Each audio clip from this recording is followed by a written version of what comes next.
আসসালামু আলাইকুম এভরিওয়ান, আমি সঞ্জিদা আবার চলে এসেছি একটি নতুন ভিডিও নিয়ে।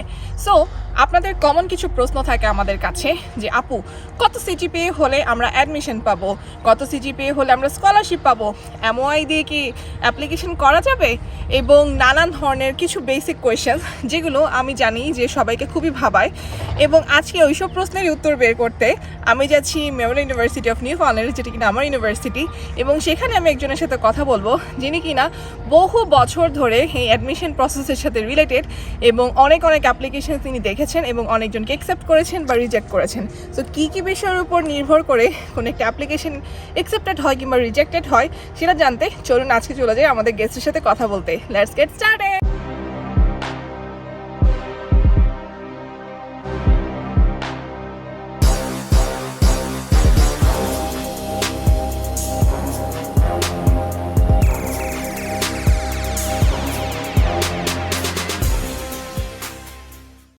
So here she is. She is Dr. Amanda Bittner. She is the graduate coordinator of my program, the Political Science, and I love her.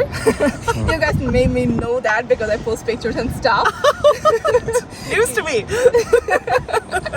Yeah, so I chose her. It's an obvious choice. She is the graduate coordinator. She has been teaching here for longer than like maybe, I don't know.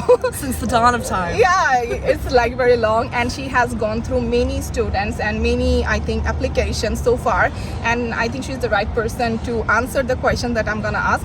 I'm gonna ask very basic questions, but I'm sure she's gonna reply to them, and you will get a good what can I say, the good knowledge or good understanding, like what should you do in your next steps. So Dr. Bittner, thank you so much first of all for giving me your valuable time. I know you're a busy person and still you gave me some time, and I'm very happy for that. So I'm gonna ask you like really basic questions. So students often send me messages that what kind of CGPA is acceptable, like how good my results should be if I wanna get admitted in Memorial University or maybe any university in Canada. This is a good question. It's a complicated question to answer. So I think the way that I would describe it, let me back up first and start with the admissions process overall. Yeah, sure. So what we do when we are doing admissions for our program, and our program, the one that I oversee and have seen for years, is the program of political science at Memorial. And we get hundreds of applications every year.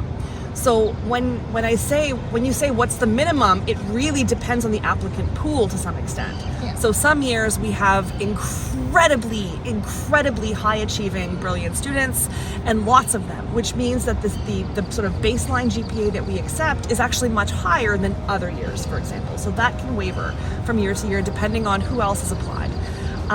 Generally, I would say that, if we get hundreds of applications each year, we don't accept hundreds of students, unfortunately. We have minimum amounts of space that we can actually accommodate, and so we have to make decisions about, who is in and who is not in, unfortunately. So that's tough to do, and it really depends on who's in the applicant pool, what their application as a whole is like. In particular, the application form itself that describes kind of who they are and what they want to do and what their project is and what their purpose is. All of that is really important.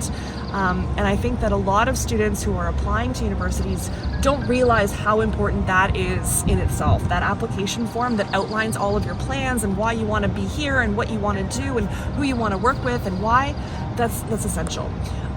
A lot of the time we actually end up rejecting very qualified, very bright, promising students because there's a mismatch between what they want to do and what we do here. So for example, if you want to do a project and we don't have a faculty member who has expertise in that area, we really can't admit you because you wouldn't actually get what you need. So that's something to think about too, is taking a look at the website, ensuring that what you want to do matches with what we can offer. Because if not, you're going to get rejected, but not because you're not fantastic, but because it's just a mismatch. So that's one thing to think about. Another thing to think about is the difference between minimum levels of GPA to be admitted versus minimum levels of GPA to receive or to qualify for funding. So that's a difference there because the School of Graduate Studies here at Memorial has a baseline minimum that you have to have a GPA of 75% or more as translated into our system. So students come from around the world, and we have like a GPA calculator that moves it from another system's GPA levels into our system's equivalents. So you've got to have a GPA of 75% or more in order to qualify for funding. But then the question is, even if you qualify, how much funding you get, again, depends on that applicant pool and who else has applied and how fantastic they are. And so we have a limited amount of funds to offer, unfortunately. And so even all the students who are qualifying for funding may not get funding. And one of the things that I say to everybody is that unfortunately, there isn't enough funding. Full stop. That even the graduate students who receive our top funding packages, there can be struggles to make ends meet. A lot of students will still end up, working part-time, either on campus or off campus. It can be quite challenging. And unfortunately, there's not a lot that I personally can do about that, but I do try wherever I can. If there is additional funding or there's jobs available, I try to let students know. Yeah, you do that all the time, and we are really thankful for that, because we get to know about all these opportunities. We international students don't know much about Canada and what opportunities there are. So getting those emails really motivates us. Also, even if we are not applying, we can look at them and prepare ourselves for better opportunities, right? So I think that's really helpful that you do, and that's why I love you. Well, it's good for me. I am happier when students are doing well, and students are doing well if they can afford food, if they have time to study, if they can then do well and achieve the goals that they have set for themselves, which can be really hard to do at times. So it's a tricky thing. Our program is quite competitive, and we, as you know now, Sanjita, because you've been here for a while, we have some incredible students in our program, and it's wonderful for me, because then I get to learn from them too, and it's a win all around for me. But unfortunately, there are tons of really bright people all around the world who are not accepted, and not because they aren't bright and promising with tons of potential, but just because of the circumstances of that particular admission cycle or whatever. Yeah, I know. Like, she has become my friend. Last year we applied together. Like, after we got admission, we get to know each other through the emails. So she could not get a visa from her country for some reason. So she was awarded funds last year, like 5,000 a year, I think. But she had to defer her admission to next September. But now she did not get a fund, I think, because there are more qualified students and stuff. So it happens. So yeah. So as you're saying that is there any like minimum GPA that like if that's not there, then you are just rejecting right away? There's no minimum? There's no minimum. We have, so as the admissions committee, we have a lot of leeway to admit whoever we want to. Okay. And so there have been times in the past, for example, many times that I can think of, where a student will reach out and will say, look, my grades from, my undergrad, my college years are not that good, but here's what I have been doing since. I'm working in this job, I'm working in this job, I did this, I had this experience, I volunteered here. I really want to come to your program. I don't have this GPA. Would you consider my application? And my answer is always yes. And then we go back to the issue of the important thing then is that an application form and the letter and what you submit to our process, because that will help you to stand out. There's lots of reasons that we would admit somebody who's got professional experience but not academic grades because the professional experience then demonstrates what the student is capable of and what the potential is, even though the grades didn't do that. So the challenge is, though, that our hands are then tied in terms of how much funding we can give these students, because if they don't meet that minimum 75% average, we can't give them any scholarship funding. But we can admit them. So if they happen to have been working for 5-10 years and have this job under their belt, and they've saved up money and they can afford to come, we can admit them. But the trick is going to be for that student, because there's this overwhelming number of students who have applied, to really differentiate yourself and to demonstrate why you have the capacity that you say that you have, and why it's a good fit and why it makes sense. So that says it all. I think if you write a very good SOP, a statement of purpose, then that works the best. This is essential. Yeah. The statement of purpose is an essential piece of that application, and more often than not, it will tell us what we need to know about the student, about the applicant, about what they want to do and why they should do it, and that will help us to really compare students, because essentially what you're doing when you submit your application with hundreds of others, we have nothing else to go on beyond what you've submitted, right? Which includes reference letters and includes a statement of purpose and includes transcripts. But often the statement of purpose will tell us more than the transcripts do, for Right. example. Yeah, that's true. Because I'm from law, as you guys might know, and I have admitted myself in this political science Yeah. course, and just by SOP, Yeah. because I have written down why I want to do this course, how this will help me, and Yeah. all that, and I think that helped me. I think it absolutely did. Yeah, exactly. So as we are talking about supervisors, because we have to write down if we have a supervisor or not, is it essential to have a supervisor beforehand? No, it's not essential at all. And often, so students will reach out to me, for example, in advance and say, hey, I really want to work with you. And my response is always at this point, fantastic, I love it. Once you're admitted, let's talk. Because it's hard to kind of keep up with who's doing what and what they want to do and so on. And so what I always say to students is, in your statement of purpose, write what you want to do, who you want to do it with, and why. You don't have to reach out to them first. You can, but you don't have to. But what needs to be clear is the why question. So what's the project? Who you think ought to supervise it? Who is a good fit for you? And explain that. And that will help us to determine on your behalf, oh, you should work with Dr. So-and-so. That's a perfect fit for this project that they want to do. And then we kind of move on. Yeah, so as you said, the student emails you, like I also did mail to my supervisor beforehand. So if someone send an email, so there are so many people ask me, we are sending emails to lots of professors, they are not replying. So what attracts you? If you get an email, what attracts you to open it up and see? This is a great question.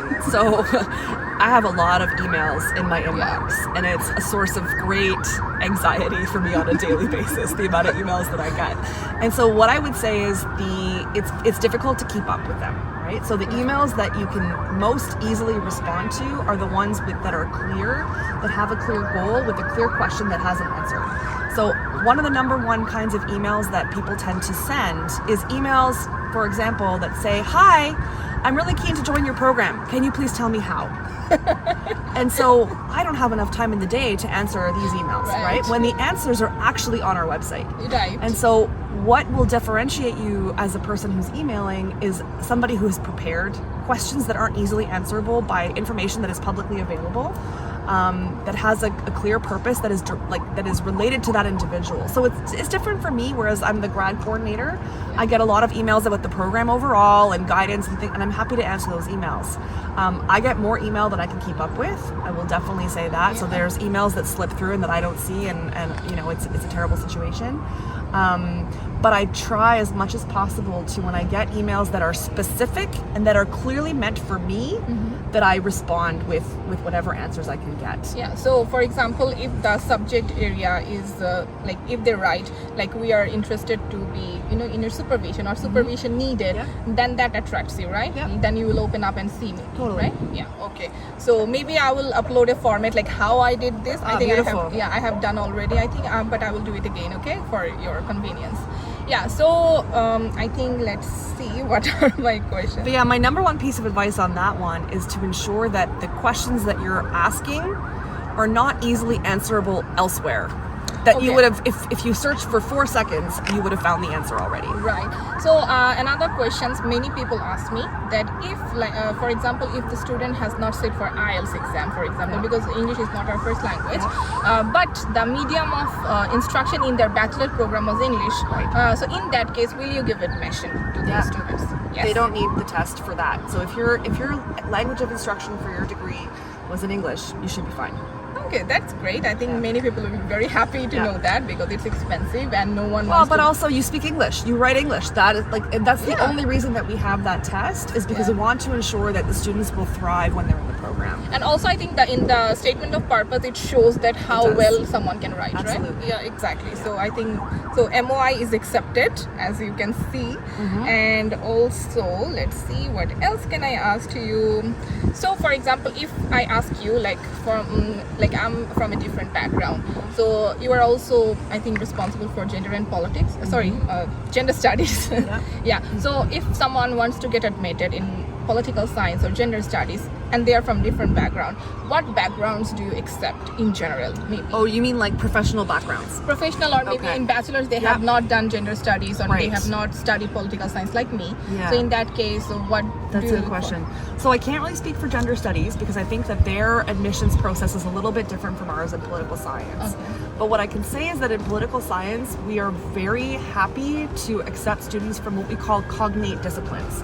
So in our case, it would be like sociology, even gender studies, law, like in your case, communications, things that are kind of related to political science. Maybe journalism. Other social sciences, absolutely. That I think is reasonable, and we don't expect that you need to then do remedial studies or to catch up. You can just, if you demonstrate through your statement of purpose that you've got a good sense of what we're doing, I think that that's, we have accepted many students from lots of different backgrounds and experience in terms of economics background, psychology, sociology, and so on. So that's not so much of an issue. If your background is in, like, I don't know, chemistry, it might be a different story, just because the kind of preparation that you would receive for a chemistry degree is very different from the kind of work that we do in we're science in theory, but it's not the same thing as a chemistry degree. Right. And so in that kind of situation, you would probably want to go back, do undergraduate courses in political science to build up the expertise and the training needed to then be admitted to our program. So, for example, if someone from chemistry, for example, is applying, they have some good statement of purpose and all that stuff, and you decide to give them admission, so you will require them to do some undergrad course. It's in the admission process or something, like they will get admission with the condition like that? That has happened. So that can happen. So if the statement of purpose is really excellent, the students' grades are really excellent, they've got professional experience outside, they're a good fit, but we still think, we want to admit you, but we're just not sure you're going to do well because you don't have the background, we will recommend that they do more work first as part of their admissions. Other times, though, the same thing could be happening, all that same stuff that I just said, and we'll say to them, you know what, we cannot accept you right now, go back and do more work in this area and then reapply. And so that, I think, is probably the more common outcome for somebody in a discipline that is so far outside what we do. All right, I hope people will understand what we're trying to say. So I think I have got all the answers, and you have already demonstrated who can get scholarship, admission, MY. I think we are done here. I think these are all the basic questions that everyone has. Even I know so many people have such good CGPAs, but they are like unsure how to email a professor, like if they need a research proposal for that or not. I think in political science we don't need a research proposal beforehand. You do? Well, you don't need a full-on proposal, but you do need to have a proposed project. If you want it, so we have different program streams, and so if you're applying to the thesis stream, which is a 2-year program where you're going to do an independent piece of research of your own, you're applying to work with a particular person on a particular project, and all that can change. You can change projects, you can change supervisors once you're here, but we want to know that you have a good sense of what you're doing. And so you don't need a full proposal, but you need to integrate the project in your statement of purpose. Like have an at least basic idea what we are trying to do.